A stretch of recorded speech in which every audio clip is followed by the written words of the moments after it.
আজ সকাল থেকেই আকাশের মুখ ভার, ক্রমাগত বৃষ্টি হয়েই চলেছে। বাজার থেকে মাছ টাছ কিচ্ছু আনা যায়নি। বৃষ্টিটা এই মুহূর্তে একটু ধরেছে, তবু অনেকটাই তো বেলা হয়ে গেল।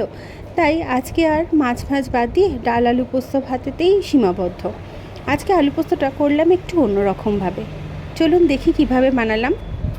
দূরে গাড়ি হেসেল শুরু হয়ে গেল ডাঁটার সিজন। তো ডাঁটা তো সবাই নিশ্চয়ই খাওয়া শুরু করেছেন।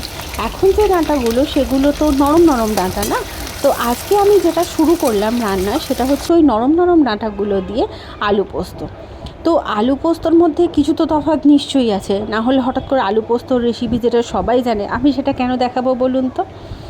তাই রেসিপিটা পুরো দেখতে থাকুন। আশা করি একটু অন্য রকম স্বাদের আলু পোস্ত আপনাদের বেশ ভালো লাগবে। আমি প্রথমেই ওই যে নরম ডাঁটাগুলো ছিল সর্ষের তেল নিয়েছি, তাতে হালকা একটু ভেজে নিয়েছি। তারপর আলু দিয়েছি ডুমো করে কাটা। আলুগুলো হালকা একটু ভাজা করার পর আমি এখানে দিয়ে নিয়েছি টমেটো। তো এই যে টমেটোটা দেখছেন এটাও কিন্তু আমাদের বাগানের। সজনে গাছ তো আমি আগেই দেখিয়েছিলাম।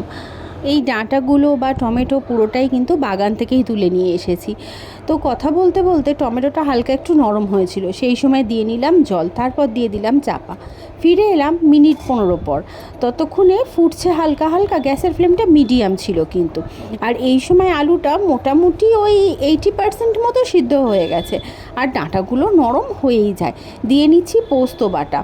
তো এখানে পোস্ত বাটাটা আপনি আপনার চয়েস মতো কম বেশি করতেই পারেন। আমি এখানে মোটামুটি বড় চামচের 2 চামচ পোস্ত দিয়েছি, আর বাটিটা মানে বাটা পোস্তর বড় চামচের 2 চামচ দিয়েছি, আর তার সঙ্গে সেই বাটিটা ধুয়ে জলটা দিয়েছি। এরপর কিন্তু আর চাপা দেবো না। আচ্ছা, আমি কিন্তু এখানে নুনও দিয়েছি। আমার হঠাৎ করে ফোনে একটা ফোন এসে গেছিলো, তো সেই কারণে আমার ওখানটা রেকর্ড করা হয়ে ওঠেনি। জলটা শুকিয়ে গেলেই কিন্তু ডাঁটা পোস্ত একদম রেডি। স্বাদে একটু অন্যরকম, একটু টকটক ভাব লাগবে, বেশ ভালো লাগে।